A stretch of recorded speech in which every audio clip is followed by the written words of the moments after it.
Over the past few batches, we've seen a pretty big uptick in the number of AI startups that are applying to YC and building AI-focused companies. So today, we thought we would do an episode focused entirely on AI startup websites. Welcome to another episode of Design Review.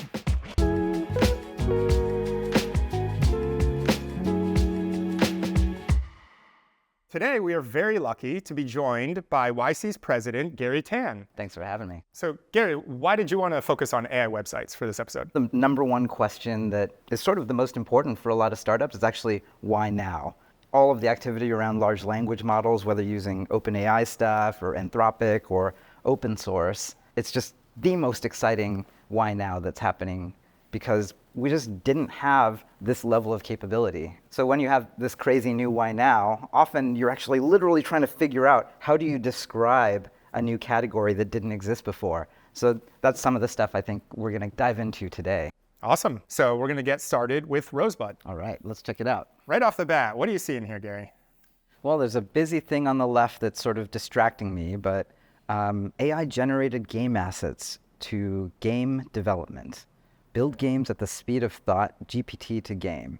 That's three different concepts all at the same time. If you had to take a guess at what they do based on this, what do you think it is? I mean, I must be a game developer, so if I'm not a game developer, it's probably not for me. Yep.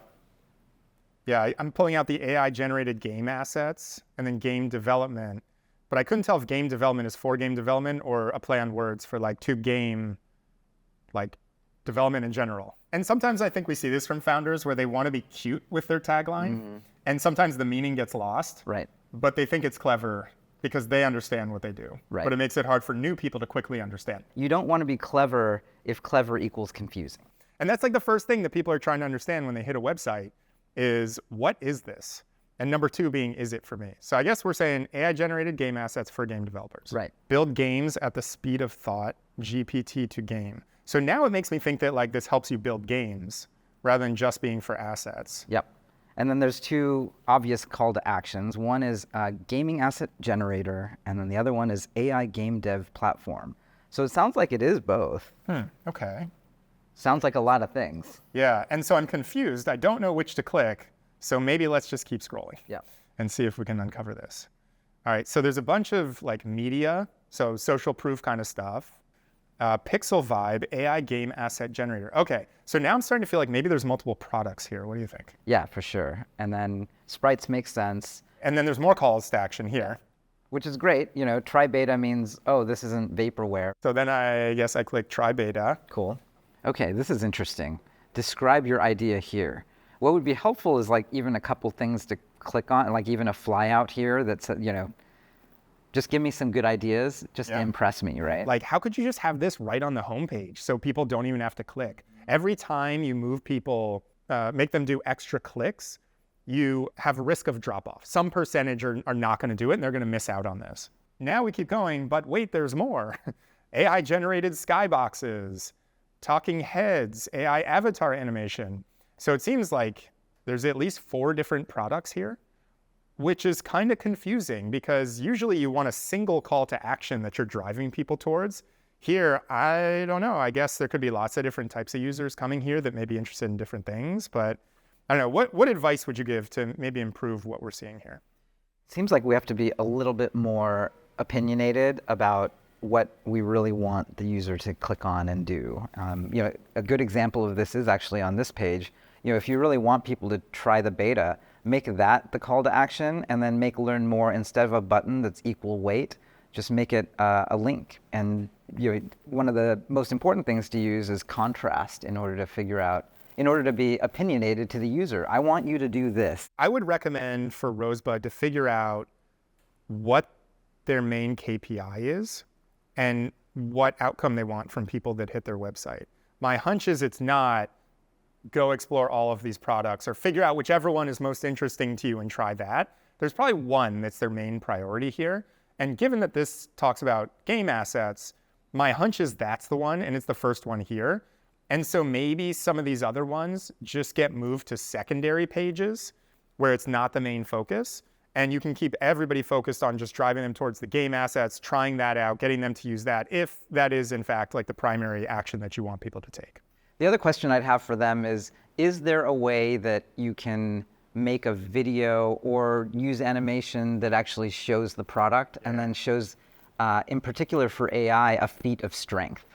So it's like, check this out. You've never been able to do this before. You know, type a few things and then look at this magic output. I mean, those are the types of demos that really wow people. And that's actually why people are so obsessed with this technology now. Like the demos and the technological feats of strength that people are capable of putting out, like that's just blowing people away. I think the biggest piece of advice for Rosebud is to focus in on the primary product here that you want users to explore and spend time with, and get them directly into that product to get the aha moment as quickly as possible. That's great, yeah. Thank you, Rosebud. All right, next up we got Magicflow. So AI workflows made easy. How do you feel about these call to actions right away? That's like, create the free account. I feel like the flow is not that people come in, they read this first paragraph, and they immediately click the button. Right. I think what happens is they come in, they read this first paragraph, they're like, it is free. Do I want to create a free account? And then they go down and explore more. Right. And then what are we looking at here? User image. You can remove the background. Okay. I mean, this is actually pretty good. Yeah, it's cool. It's sort of showing, hey, this is what we can do. Yep. They identified the object, and then from there, you can create different types of scenes. So this is interesting because I can't tell whether this is actually what the product does. Based on reading it, that isn't. It's more trying to show an example of a workflow that... Yeah, which actually I think is important. Like, you know, we've worked with lots of kind of generic workflow companies in the past at YC, and I think the problem that they all run into is nobody's like, man, I really need workflow software. Instead, there's a specific problem that they're looking to solve. And so usually what works, kind of to your point earlier, is to actually focus on very specific use cases that are the most common ones, and use that to get people into the product. And then they can say, oh, there's actually much more that I can do here too. So it seems like maybe the use case they're trying to target there is image customization. And maybe it does more than that, I don't know. Okay, how it works. Okay, I really like when they do how it works very early, because it brings you to a much higher understanding of what's going on. It's kind of like when you do YC interviews and you get to do a demo. Drag and drop tool to create any AI workflow you can think of. And then I like that they're using Hugging Face and Stability AI and chat. I mean, these are, you know, being able to pull models from Replicate, great. Like most everyone's heard of Replicate at this point, and they know, okay, this is where I get a particular open source model to use. And I think a lot of people will see those and it'll resonate like, oh, I'm using ChatGPT or I'm using Hugging Face or whatever. And that makes it feel like, oh, it's for me. Mm-hmm. Okay, iterate quickly with our step-by-step debug tool. That's actually fun. All right. Okay, well, I'm skeptical of the claim about fun, but it sounds useful, so that's good. Workflows are so much fun. Optimize for production. Make sure it's fast and cheap as possible. Well, this is great, but I think it is good to use very concrete claims, like it's 30% cheaper and 25% faster. Yeah. You know, the tricky thing about this stuff is like, well, how do you know? And, you know, there's not really a footnote. I'm not saying you need to add one, but those are sort of the questions that people sort of think through. And then you can use a simple API call from your app. I think what I like about that section is it feels like it came from lots of conversations with users. Mm-hmm. Like the faster, cheaper kind of thing is probably the thing that when they talk to users, they would tell them, were there concerns about using a product like theirs, or why don't I just build it myself or something like that. So it seems like they've proactively addressed that, which is great.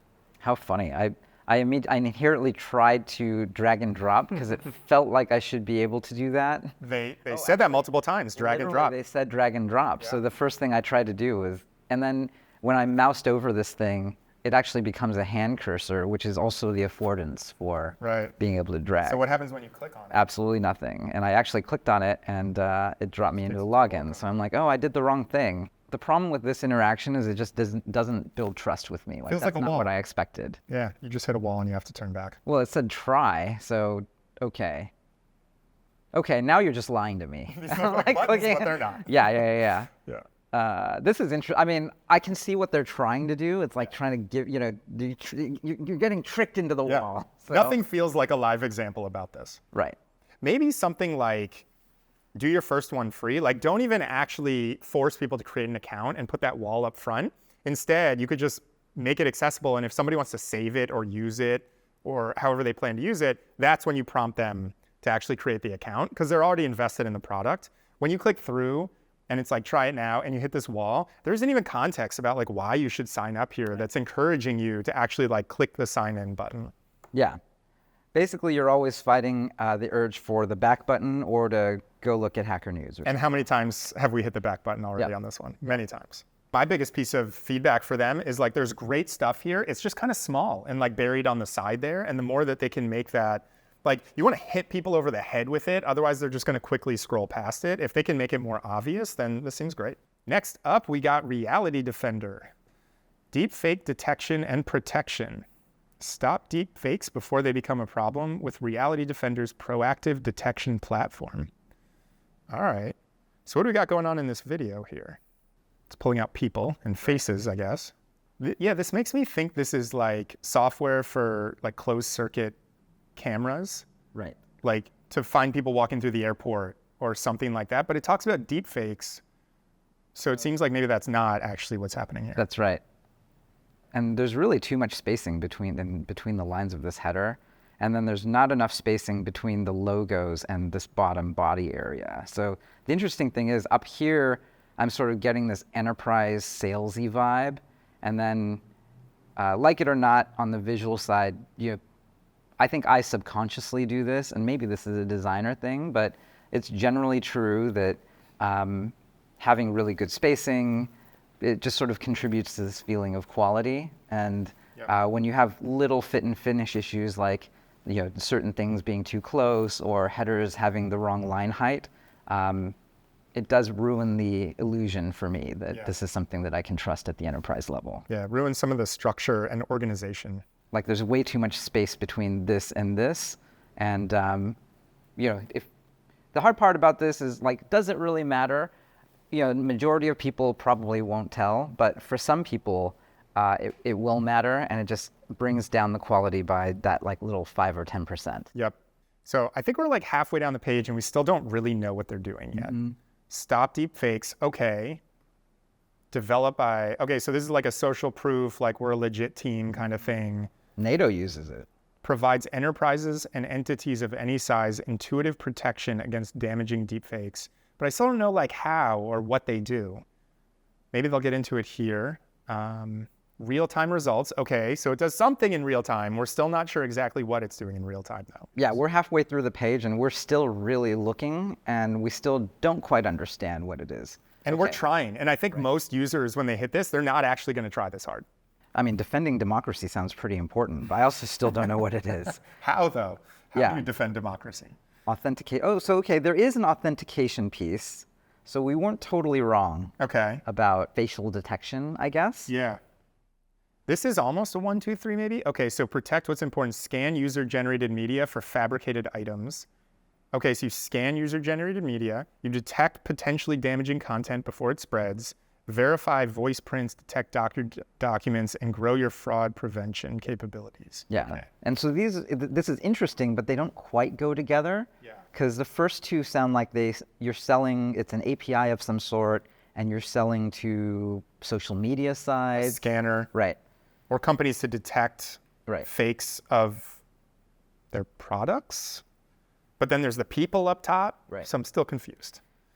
Yeah, I mean, that's one thing that we're always looking for in the homepage. Like, you want your ideal customer, or your ICP, to sort of look at it and say, oh, that's for me. Yeah. And in order to have that, you actually have to write the homepage for that particular customer, not like a nebulous, like any customer, anyone who might need our technology. Like being too general is actually a little bit problematic here. Yeah, being specific is way better. And actually, one of the best tactics to be able to do this, go talk to your existing users, ask them, how would you describe my product? And then take the exact phrase that they say and just put that up at the top of your site. Because that's ideally the same thing that will resonate for other potential customers. What final words of wisdom do you have for Reality Defender here? I guess the main thing is, and it's always the main thing, which is, this is my first conversation with this company, and I really need to know who's it for, what does it do, And then again, like some of the things we said earlier still apply here. Like I kind of want to be impressed, especially when you're talking about AI. There's some sort of feat of strength that you can show. It's like they skip down to the lower tiered things. Like the most important thing, who is it? Who's it for? You got to know that. It's like Maslow's hierarchy. You can't progress to the next step. But they seem to do a good job at the social proof, government approved, and looks like government agencies are using this, and Visa and Microsoft. So like they sell me on that piece, which intrigues me to want to learn more. Like I take it seriously, but I still don't know. Yeah, I mean, this case study might be pretty important, actually. Oh yeah, that's great. I totally missed that. How a national public broadcaster detects deepfakes. Got it. I mean, that sounds pretty important. But even then, there's not enough data to really make me want to put my info yet. Thank you, Reality Defender. All right, next up we got Pump. Cheapest way to save 60% on AWS, the no-brainer, the fastest. Okay, there is actually a video here. Let's check out the video.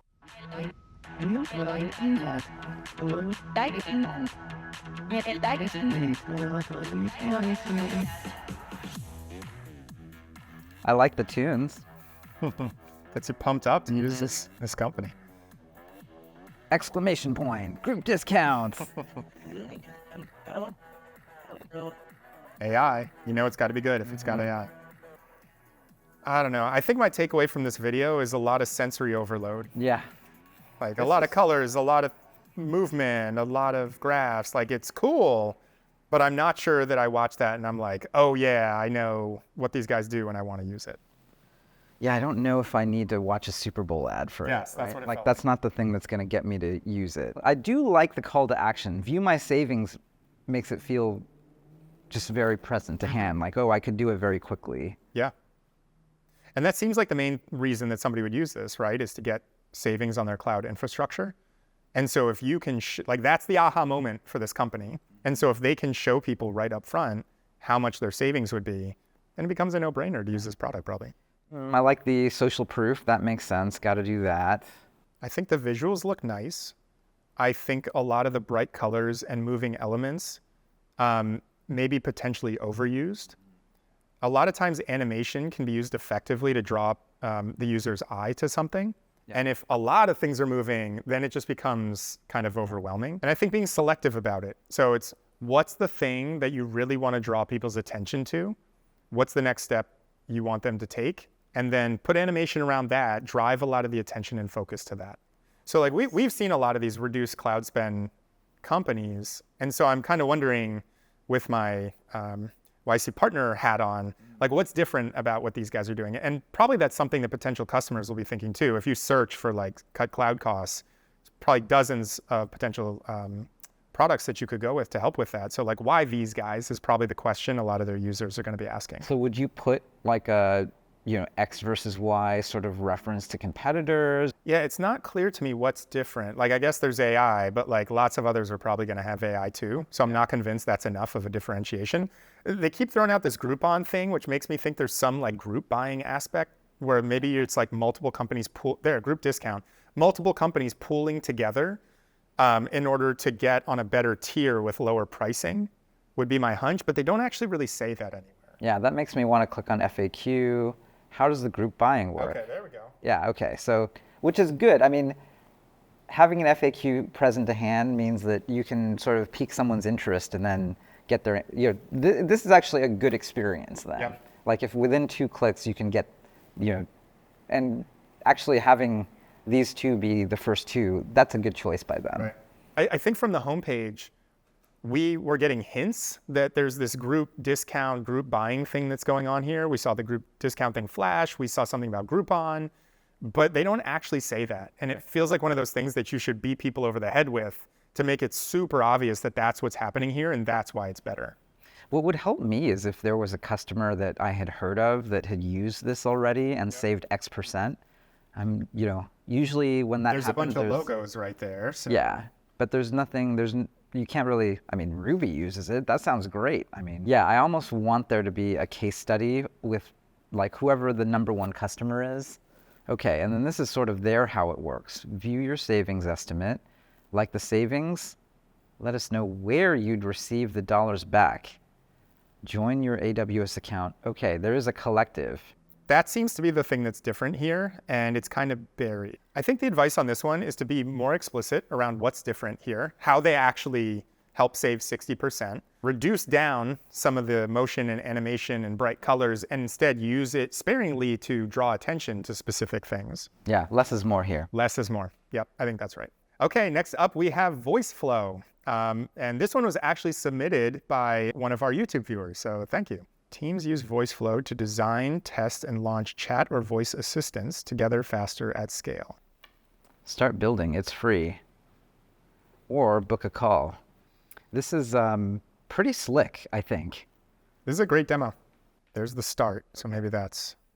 That makes sense. Okay, I can visually understand that here's a flow chart. It's literally called Voiceflow. It's moving a little too fast for me to dig in and be able to tell what is actually being connected, like what this flow is. And so that's a similar issue from the prior one that was about generic workflows, is trying to figure out like, great, you do workflows for, I don't know if this is voice or chat, seems like maybe both. But to give a concrete example of who would use this and why, I think would be helpful. I guess they're making a big deal of multiple people being on the same web page, sort of collaboratively being able to build it, that is a cool feature. Okay, here's some social proof, I guess. Trusted by 100,000 teams, that's nice. I actually like how chilled out this scroll is. This is a good contrast to the last one. Yes. It's like, boom, like so much movement, like, oh, I'm getting dizzy. And here it's like, oh, we're chill. Like it's, don't worry about it. Yeah, and it was the same thing up here. Like there's animation, there's motion, but it actually made us intrigued. It wasn't like, oh man, I need to put on my sunglasses. That's right. And then down here, we can follow along. We can actually realize that there's a lot of companies that we've heard of before. Like that's impressive if all of these big companies are actually using their product. Well, that's why they can be chill about it then. Maybe that's the difference. Okay. The interaction image was so good, I sort of already got what it was for and whether or not it was for me. That's how you know that it's well designed. I'm getting the feeling that Voiceflow existed for a while. So it is probably good if you're like one of the older AI companies that didn't just suddenly spawn into existence in the last 6 months, that, hey, we're sort of hip, we're with it. Yeah, it seems nicely designed. It seems like lots of people have used it and given feedback on it, and they've iterated to this point, which is actually another good way to learn, is to look at other products that have been around for a while and take some of the techniques that they use. And it's really easy to, like, they've already validated it. They've spent years refining it. Like, you get to take their learnings for free right out of the gate. And then it's nice how they keep weaving the different logos and customers throughout as they're making a different point. And then they have somebody from that company that's giving a quote that reinforces that it's actually real people at this company. It's not like one user tried it one time and then, stopped using it afterwards. Yeah, this makes it very, very trustworthy. And I like that this is a coherent point. Mm-hmm. And they've got Molly's face or Colin's face there, and it feels like real people rather than something that's made up. Loved by designers. Great. I mean, makes sense. We can tell. Mm-hmm. Yeah, game recognized game. Well done, Voiceflow. Yeah, this is great. Clear call to actions, nicely designed, good hierarchy and flow. I think we understand what it is. The right things drew our attention. Well done. I would totally use this if I needed a great AI assistant. Yes. All right, that does it for this episode. Garry, thank you for joining us. Thanks for having me. And thanks to all the founders who submitted their websites for review. Just as a quick reminder, if you would like us to review your website in a future episode, go ahead and click on the link to the form in the description down below. So thank you all for watching, and we'll see you on the next design review.